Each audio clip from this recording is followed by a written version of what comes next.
Hi guys, thanks so much for watching. I'm Laura Miller. Welcome to my channel. I was gone for a while. I was off YouTube for a real long time actually. I had two reasons for it. Reason number one, I mentioned that before, I have nodules on my vocal cords and at some point I couldn't talk at all. Now it's actually a lot better, so I am able to speak, and I decided to make this video. But also the second reason is I went through some changes, and I'm talking about rhinoplasty. That's right, I had my surgery. I had it a month and a half ago, and I just decided to answer maybe some questions regarding the surgery itself and the recovery period. So let's just get started. Let me start by saying that I did not have my surgery here in the United States. Honestly, if it wasn't for my daughter, I don't think I would have it at all. But when my daughter was a kid, when she was little, she hit her nose so many times, so she developed this bump on her nose, and so we couldn't wait to get rid of it, okay? So now she's 17, and we talked to a doctor, and he said it was fine to do it now, so we did. I kind of went along with her because I always wanted to do it. I didn't think it was necessary, but then I just decided to do it, and I am so happy that I did. I'm gonna talk about my reasoning. All of the story time is gonna happen at the end of this video, but right now I'm just gonna talk about the surgery itself and the process. Hi everyone, so here we are at the LAX and we're going to Turkey.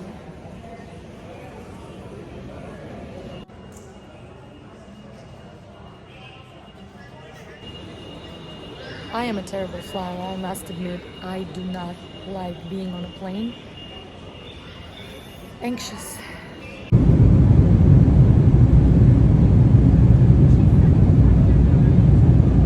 We had our surgeries in Russia. Now, why Russia?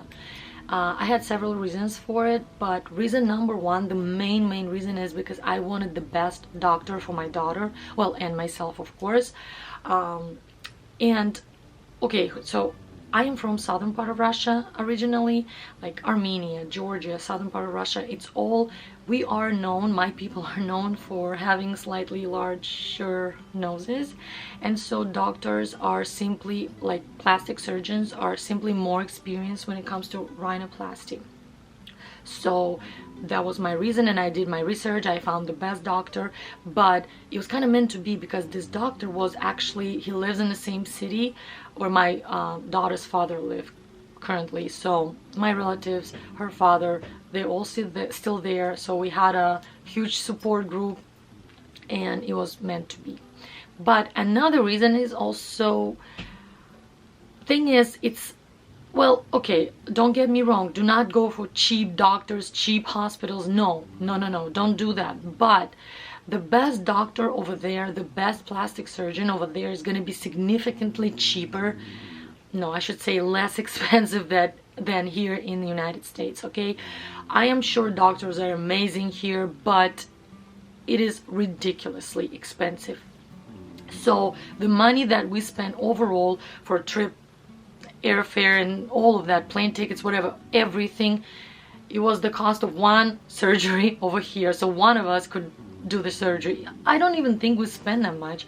I mean, I did my research here as well. It was $10,000 to $15,000, and I was like, whoa. So we were able to travel, see everybody, because I haven't seen my relatives for like over 10 years, and it was all perfect. It was meant to be. I was extremely anxious before I went there, but you know, it was all worth it, totally. As always, my pug is snoring, by the way, so if you hear the snoring noises, this is my pug. He's always with me right here.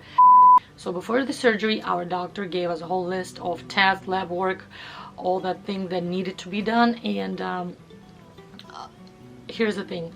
I was not afraid of pain. I was afraid of going under anesthesia, and I thought I was the only one feeling this way, but no, actually a lot of people are afraid of that, being under anesthesia, because we are afraid. It's paranoid thinking, it's absolutely logical, but like, am I gonna wake up, or what's gonna happen, or what if I still feel everything? I mean, I don't know, maybe it's because of these movies that we watch or whatever, but listen, there's nothing to be afraid of. You're fine if you're healthy, and that's why you do the lab work and all this test.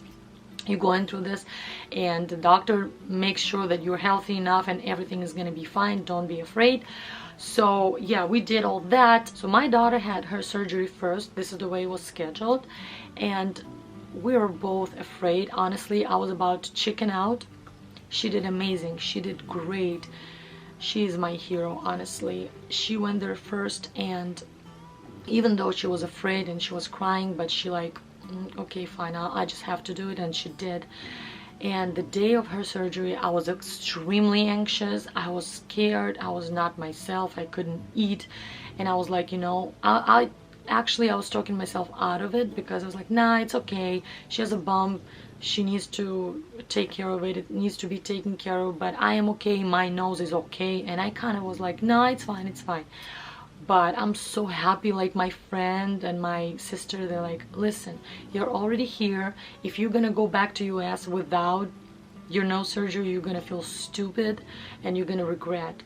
And they're absolutely right. I would regret a lot, but fortunately I decided to do it, and my daughter was the reason. Like, she calmed me down actually, because the day of her surgery, after the surgery was over, she was telling me, you know, you don't have to do it. Honestly, I don't think you need it, but if you want to, go for it. It's absolutely okay, nothing to be afraid of. And she kind of walked me through it, and I was prepared. And next day, the day of my surgery, I was so calm. I was totally fine, especially when I saw the result on a right after the surgery. The doctor took pictures before and after, and when I saw the result of the surgery, I was like, hell no, I'm not going anywhere. I'm gonna do it. So I did. I went there in the morning, and it was so nice. The hospital, they were very chill, calm, nice lighting, calming music. The doctor was absolutely confident. He's very experienced, and I started, you know, looking at my daughter's nose, new nose, I started trusting him even more. So I was absolutely calm, especially my daughter. She, like I said, she walked me through it, and she says, okay, so you're just gonna go, and it's like 5 seconds. And this moment when they give you a shot, and the moment when you fall asleep, this gap, I was afraid of that for some reason, you know. I don't know, I don't like changes, maybe, I don't know, but and my daughter said, okay, you know what, you're gonna go, and they're gonna take you to the room, and you're gonna lie down. They're gonna talk to you for a couple of minutes, and then you just feel like they give you a shot, and you feel like your head is spinning a little bit, and that's it. You're gonna fall asleep, and then you just wake up, and it's all done. So I was totally ready, and here I am in the room. I'm lying down, and they're talking to me, joking, blah blah blah. And then I didn't even know when they gave me a shot, but I started feeling like my head is like spinning, not in a bad way, but like you're falling asleep. And I even said, okay, here we go. So then nothing, then I don't remember anything, nothing at all. I woke up, my doctor was actually standing next to me, and he's like, the surgery went great, everything is fine, you're fine, it's beautiful, your new nose is beautiful. And I was like so happy. So, you know, I heard that some people they were having like some kind of hangover situation going on, something similar to a hangover, but I was fine, and my daughter was fine. I mean, maybe it depends on the medication that they use, but I woke up like I wake up in the morning totally fine, refreshed, all good. So again, nothing to be afraid of. So I woke up, and did I have any pain? No, none whatsoever. Was I uncomfortable? Yes, because you're wearing this cast, it's all taped, and it's like, you know, you have your throat is sore, and it's itchy, and it's dry because you cannot breathe through your nose, obviously. But it's not like when you have cold, mild, that's it. No pain. I mean, they still have painkillers there for you. There's a nurse for you that is actually with you, because it was me and another girl in the room, and the nurse was with us. She was there 24 hours. I did not even take painkillers at all. I did take medications. They were prescribed antibiotics, and like allergy pills and like stuff like that, but no painkillers, so no pain in my case. My daughter did not have any pain at all. Now, was I bruised?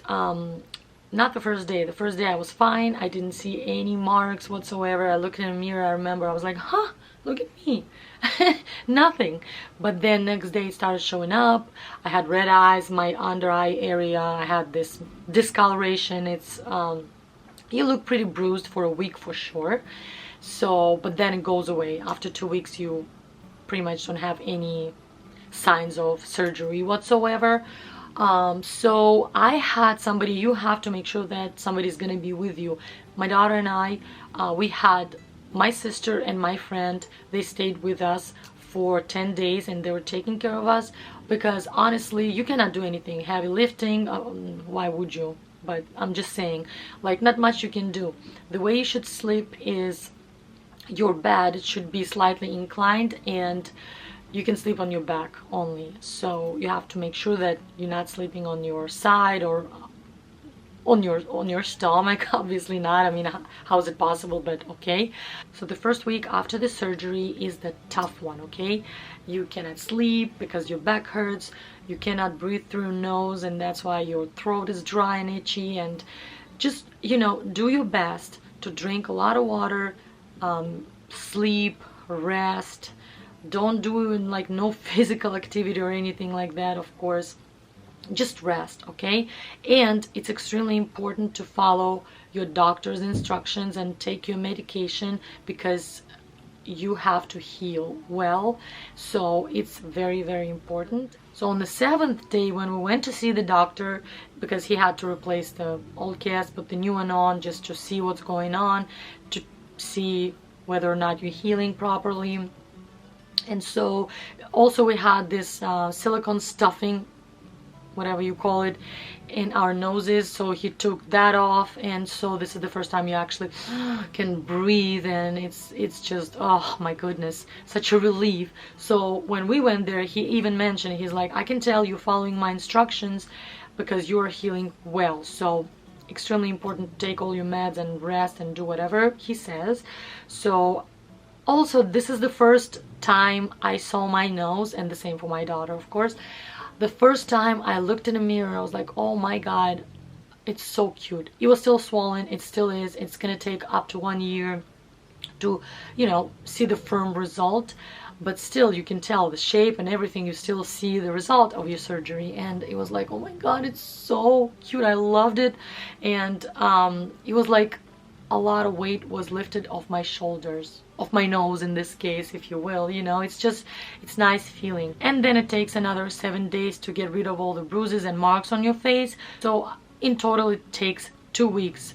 We were wearing our cast for 2 weeks, and then we came back home to the US and we took it off by ourselves. It's not hard. So 2 weeks, but don't get me wrong, it's still swollen, it hurts, like it's still firm over here. I cannot pinch my nose, so, but no marks, and it gets better and better and better. So all in all, my experience was great, even though I had to go to Russia and there are no direct flights, and we had to go through Turkey, and I had to connect these flights together to make them as close as possible to each other. And on the way back here, we had a 15 hours layover in Turkey. So we rented a hotel room inside of the airport, which was very convenient and actually kind of pricey as well. But whatever, it's still better than just to sit for 15 hours. And I mean, if I was by myself, I would be like, maybe. But with my daughter, oh hell no. She's a teenager. If you know, you know. Oh great, somebody started drilling. Bear with me, okay? Now let me tell you a little bit about why I decided to go through the surgery, okay? I never had any problems with my nose. As a matter of fact, I love my face, my body fully, completely. I love it and respect it tremendously. But my nose though, and I'm talking about my profile in this case. So I am gonna insert the picture of my wedding day, for instance, and I have this picture here on my wall. So every time I would see my nose, my profile in pictures or videos, I would be like, no, it doesn't look like that. Why is it so large? There must be some mistake. But it's every time. When I was editing my videos, I would be like, oh, if I turn my head, this way or that way, I'd be like, whoa, no, that's not it. It's probably zoomed in or something, my camera or whatever. But no, I think we all have this picture of ourselves, the way we see ourselves in our mind. So the way I saw my nose, my profile in my own mind was different from what was happening in reality, okay? And I decided to fix it, and I'm extremely happy I did it. Look, it's not about fixing, it's not about being insecure or anything like that, but it's about the fact that if you love yourself, you take care of yourself, you treat yourself, whether it's massage or I don't know, whatever it is, you take care of yourself. So the way I see it is, I love my nose, I respect it, and I think my nose deserves to look the best it can, okay? And this is the way I see it. Of course, I'm not talking about extreme situations when people going way too far to look like a cat or some shit like that, but no, if it's something that either needed or something that if you do, it's going to enhance your beauty, why not, okay? Not going too far though, that's the rule. So now let me give you another suggestion. Story time, okay? If you are going internationally like me, make sure that you're gonna give yourself 2 weeks. Wait till you take your cast off and then travel. Let me explain. So we had to go back home on our 10th day, which is we were still wearing our casts. Here we are at the airport, Russia, Istanbul. No problems, fine. We arrived to Turkey, and then they have the security cameras, and they couldn't scan us because we were still wearing casts. So they say, okay, we have to make sure that's actually you. So here in US we have another way of doing it, which is fingerprints. Hello. But apparently in Turkey they do not have this system, and they literally called the manager, who was staring at me and my daughter trying to understand if it's us. After 5 minutes of staring and trying to check and blah blah, he's like, okay, fine, you clear. There's one thing. Now another thing, again, we had 15 hours layover in Turkey. We rented the hotel room again, and then next morning, early in the morning, we have to fly back to LA. And here's when we started having problems. So all of a sudden they tell us, no, we're not gonna let you go. You cannot go. You still have your cast on, and no, it's dangerous. You cannot go. I'm like, what? No, you can't. I said, well, listen, I arrived to the same exact airport yesterday. You guys let me in, but you're not gonna let me go back home? Is that what you're saying? Yes. Mind you, they barely speak English. It's very hard to understand what they're saying, but they were so obnoxious. I was mad. I was frustrated. So was my daughter. I turned on my Karen mode fully, okay? Also, I did have a doctor's note, and they were like, okay, show me the note then if you have it. I'm like, yes, I do have it, as a matter of fact. So I gave it to them, and they go, we cannot read it, it's in Russian. Of course it's in Russian. It was in Russia. The surgery happened in Russia. So then he goes, no, I cannot accept it. After yelling at them for like 5 minutes, finally he could use his Google Translate, and he did translate it. And then he goes, oh no, it's not valid anymore. I'm like, what? Yeah, it's been 11, today is 11th day. We give 10 days for this type of notes. What is that? It was absolutely terrible, okay? Thank God, thankfully, another shift showed up all of a sudden, okay? And that morons, they left, screw them. So that new girl, she was so nice. All she asked was, do you guys have stitching? Any problems, anything? Like, no, no stitching, nothing like that. We have a doctor's note, everything is fine. And she's like, okay, fine. So she gave us all this boarding passes and whatever, and we left. I was on a plane coming back home. I was so happy, and God, I love America, okay? When we came here, the same. The security camera couldn't scan us, our faces, and the guy just said, okay, fingerprints. 2 minutes, and that's it. Welcome back home. Ta-da! I was so happy. So guys, if you go internationally, please keep it in mind. Just give yourself 2 weeks. I don't know, honestly, what this whole drama was about. Even the security at the airport, they go, never ever seen anybody having such problems before. because we've seen people wearing casts on their noses and it never been a problem. So I don't really know, but whatever, I'm so glad it's over. But other than that, everything was fine. Even that situation, I mean, we went back home eventually when we intended to, so all good. At the end, my point is, if you decided to get your nose done and you're afraid, just don't be. It's not scary, nothing to be afraid of. Just do the lab work, pick the doctor, of course, and do your research and follow his or her recommendations, and you'll be fine. It's not scary at all. Trust me, I am so paranoid, but even for me, it was absolutely fine, and it was a great experience. So thank you so much for watching. I hope this video was helpful. If you have any questions, leave them in the bar down below, and I'll see you in my next one. Bye.